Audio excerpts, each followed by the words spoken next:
तलाक पर लोगों ने उंगलियां क्यों उठाई? क्योंकि हमने कितनी बेटियों की जिंदगी में जहर घोल दिया।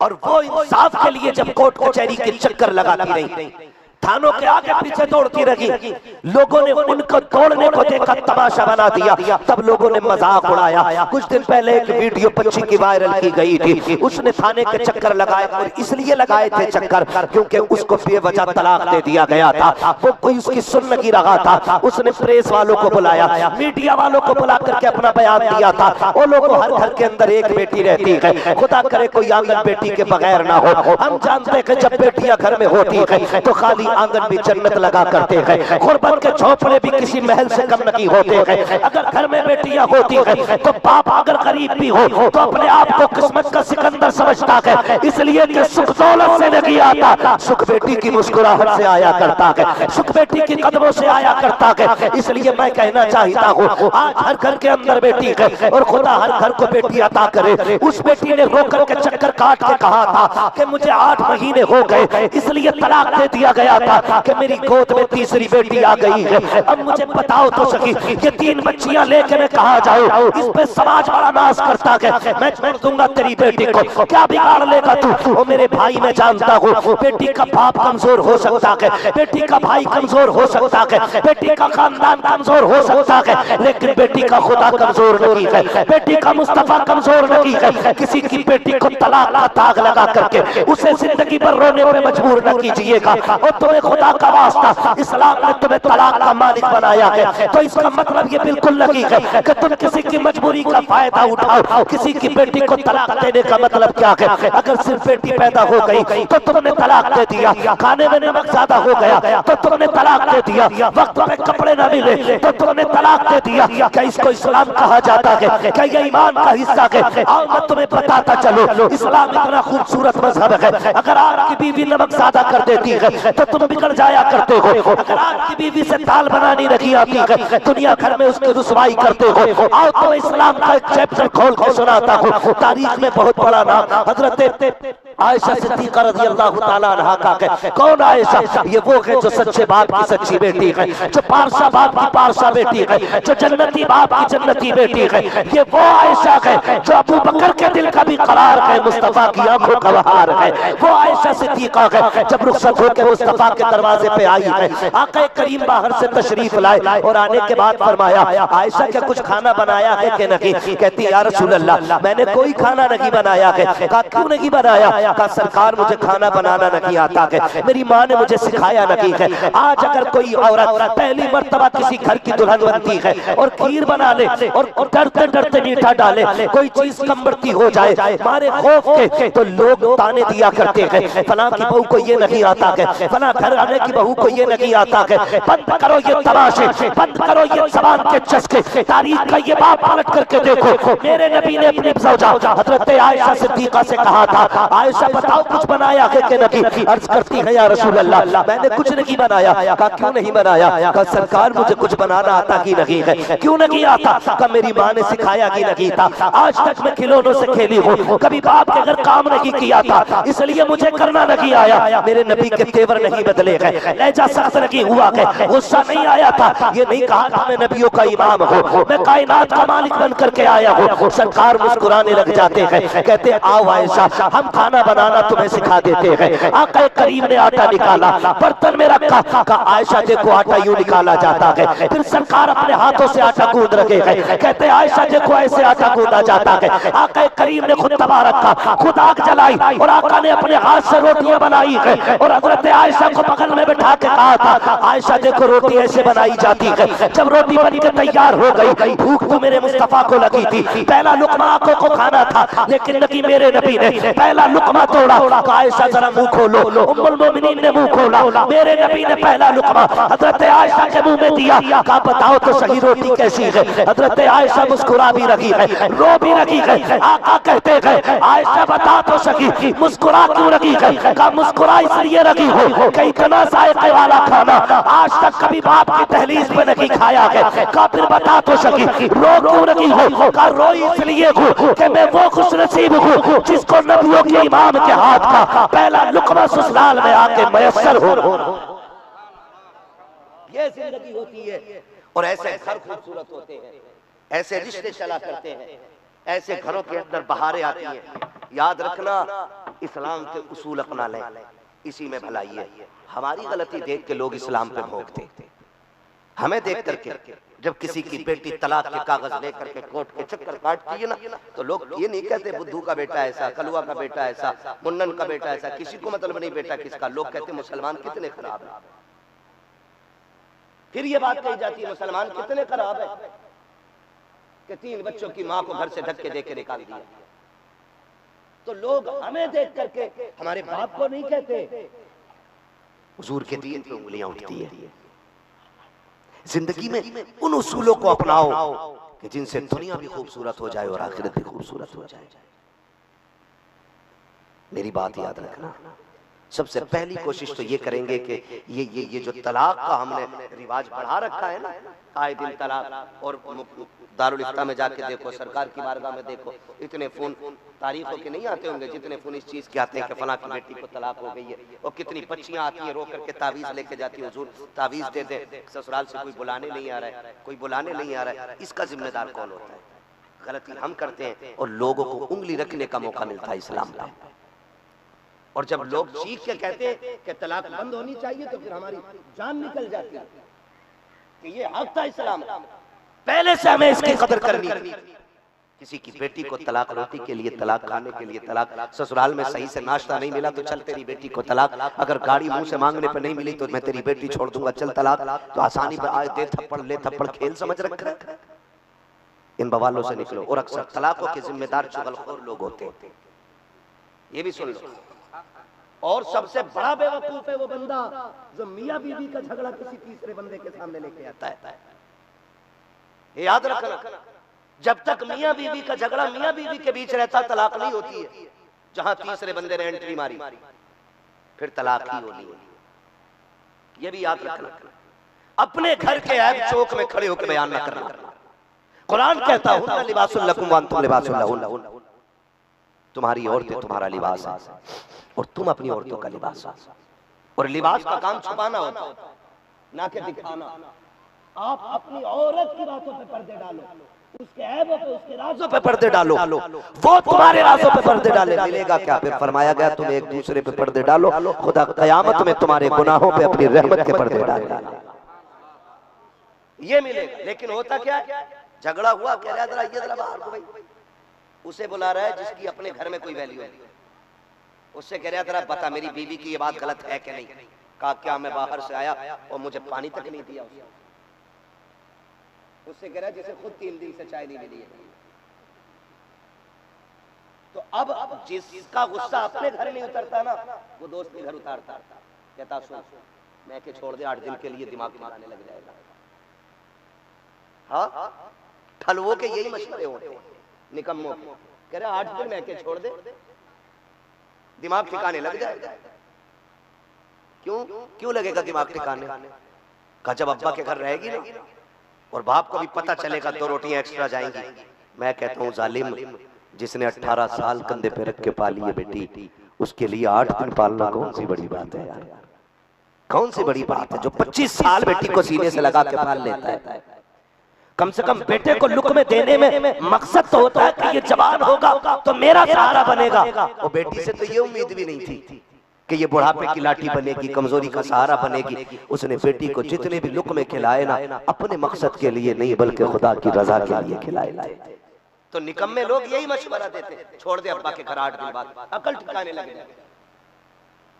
कभी घर की बात बाहर नहीं आनी चाहिए। एक बात याद रखना, एक बात याद रखना, घर की बात बाहर नहीं आनी चाहिए। मियां बीवी के झगड़े आपस में बैठकर निपटा लिया करो। नाराजगी हो जाती है, ऐसा नहीं है कि जब 2 बर्तन एक जगह रहेंगे तो खटकते ही। हो गई बात, नजरअंदाज कर दो, एक दूसरे को माफ कर दो। अगर नाराजगी हो गई है तो फिर हुजूर की हदीस याद कर लो कि जो रूठे हुए को पहले सलाम करता है, अल्लाह उसके सारे गुनाह माफ फरमा देता है। हमारा मकसद तो जन्नत से है ना, हमारा मकसद जन्नत से है, यहाँ झंडे लगाने से कोई मतलब नहीं। भाई आप कह रहे हो ना मुझे अल्लामा, आप कह रहे हो ना मुझे खतीबुल हिंद, आप कह रहे हो ना फला फला करके, कोई मतलब नहीं है। अगर ईमान न बच सका ना तो इन अलकाब का कोई फायदा नहीं है। खुदा की कसम जिंदगी में कोई लक़ब न मिल सके, कब्र तक ईमान बचा के ले जाओ, आप दुनिया के सबसे ज्यादा खुशनसीब बंदे कहलाओगे। असल कब्र है, असल आखिरत है। तो यहाँ का कोई मसला नहीं। यहाँ का ये हमारे बुजुर्ग फरमाते हैं, गुनाह हो जाए फिर तौबा कर लो, शर्म लगती है का फिर शर्म से क्या मतलब है। यहाँ की शर्मिंदगी आखिरत की शर्मिंदगी के सामने कुछ भी नहीं है। यहाँ 4 बंदों के सामने जलील हो रहे हो, आखिरत में अरबों खरबों के सामने जलील होना पड़ेगा। ये बुजुर्ग हमारे हमें सिखाते हैं, ये सूफिया इकराम बताते हैं कि अपने हक को माफ कर देना कि ये सबसे बड़ा तसव्वुफ होता है। लेकिन ये हमारे अंदर नहीं है। एक दूसरे को हम जाके चढ़ाते, अरे छोड़ ऐसा कर दे वैसा कर दे, और करके फिर उसके साथ लग जाते, मैं तेरे साथ। अक्सर ऐसा होता है, झगड़े भी खुद कराते और पंचायतें भी खुद करते, ताकि हम इनकी नजरों में बने रहे। ये सारी चीजें जो है ना कौम का बेड़ा गर्क कर रही है, कौम का बेड़ा। और याद रखिएगा बेबरकती भी इसी तरह के झगड़ों से घर में आती है। जिन घरों में झगड़े होते हैं उन घरों में बरकत नहीं आया करती है। फिर आप तावीज ले लो, कपड़े बांध लो, डोरियां लटका लो, अगर मियाँ बीवी में झगड़ा होगा घर में बरकत नहीं आएगी। घर में बरकत तभी आएगी जब मियाँ बीवी मुस्तफ़ा जान रहमत के तरीके पे जिंदगी गुजारने वाले होंगे। इस चीज को लाज़िम करें, इस चीज को लाज़िम करें। किसी पे थप्पड़ उठा देने का काम मर्दानगी नहीं है, किसी पे हाथ उठाने का काम मर्दानगी नहीं है, किसी को थप्पड़ मार के चुप कर देने का काम मर्दानगी नहीं है। कई बार कहते हैं मेरी बीवी मेरे सामने बोल नहीं सकती है, तो ये कोई बहादुरी है? ये कोई बहादुरी है? ये जुल्म है कि आपके अपने आप के सामने अपनी बात ना कह सके। आप इसे बहादुरी कहते हो? फरमाया मुस्तफा ने कमीना होता है जो औरतों को दबा के रखता है। मोहब्बत से उन पर हुकूमत करो, जुल्म से हुकूमत ना करो। ये मर्दों का तरीका होना चाहिए, मर्दों का। मैंने देखा है बेटियों को कांपते हुए, नमक तेज हो गया कांप रही है, क्यों? का इतना बड़ा जालिम है कि जो हाथ में आएगा वो उठा के मार देगा। किसी की बेटी पे हाथ उठाने से पहले 100 बार सोचा करो। जैसे मेरी बेटी मेरे जिगर का टुकड़ा है ना, ये भी किसी की जिगर का टुकड़ा रही होगी। आज मुझे गवारा नहीं मेरी बेटी के कोई थप्पड़ मारे, तो मैं किसी की बेटी के थप्पड़ मारूं? ये सोच लिया करो किसी पे सितम करने से पहले कि इसको भी कोई सीने से लगा के फिरता रहा, इसको भी कोई बेटी बेटी कह के आवाज देता रहा। ये 100 बार सोचा करो किसी पे हाथ उठाने से पहले। और याद रखिएगा ये 4 दिन की जिंदगी सब कुछ नहीं है, यही सब कुछ नहीं है। अल्लाह कयामत में जब हिसाब लेने की बारी आएगी, तुम्हारे सारे अमाल का चिट्ठा तुम्हारे हाथ में दे करके तुम्हें बुलवाया जाएगा। लेकिन एक हिसाब वो होगा जो तुमसे नहीं पूछा जाएगा, बल्कि तुम्हारे हम सफर से पूछा जाएगा। आप कहेंगे कैसे? तो सुनो प्यारे, जो कहते हो पैर की जूती होती है उससे ज्यादा कोई अहमियत नहीं है। अल्लाह उसकी बीवी को बगल में खड़ा करेगा और शोहर के बारे में पूछेगा, बता जिसके बिस्तर पे 3 मरतबा कबूल कबूल कह के जाके बैठ गई थी, इसने तेरा हक कैसे अदा किया था? इसने तुझे कैसा निभाया था? जिसके लिए तूने माँ छोड़ दी थी, जिसके लिए बाप छोड़ा था, उसने तुझे कितनी इज्जतें दी थी, उसने तुझे कितना प्यार दिया था। याद रखना, अगर उस वक्त बीवी ने मुस्कुरा के शोहर की तरफ देख लिया तो समझ लेना बेड़े पार हो गए हैं। और अगर उसने रब को रोक दिखा दिया, अगर उसके चेहरे पे उदासी आ गई, उसकी आंखों में आंसू आ गए और उसने यूं करके कहा, मालिक ये देख, एक दिन रोटी कच्ची रह गई थी, इसने गर्म चिमटे से मारा था, आज तक निशान मौजूद है। अगर उसने कोनी दिखा दी, मालिक खाना देर हो गया था बनने में, इसने लाठी उठा के मारा था, ये मेरे आज भी इसकी चोट का निशान है। अगर उसने रब को कमर दिखा दी कि इसने कुत्ते की तरह मारा था, खुदा की कसम खा के कहता हूँ, अगर रब नाराज हो गया तेरे सजदे मुंह पे मारे जाएंगे, इबादत की गठरी तेरे सर पे रखी जाएगी। अल्लाह कह देगा जाओ फरिश्तों इसे जहन्नम में धकेल दो, इसलिए कि जो मेरे बंदों का नहीं हो सकता है वो मुझ खुदा का भी नहीं हो सकता। इसलिए याद रखना, हुकूक और इबादत का बड़ा सख्त मसला है। हुजूर ने जिंदगी के आखिरी अय्याम में, ज़ाहिरी अय्याम में फरमाया था, मैं डराता हूं तुम्हें तुम्हारे बीवियों के मामलात पर, यानी अपनी बीवियों पे सितम न करना, अपनी बीवियों पे जुल्म न करना। अपनी बीवी पे ज्यादती न करना, ये मुस्तफा ने कहा था। इसलिए मेरे अजीज, मुआशरे को खूबसूरत करना है ना, तो ये मर्द करेंगे इंशाअल्लाह। अब बेटियों से भी मेरी छोटी सी गुजारिश है, बेटियों से भी, घर में कितने भी झगड़े हैं ना, तो उस घर को जन्नत बनाना तेरे, वो कहते हैं ना, बाएं हाथ का काम है। कैसे कैसे?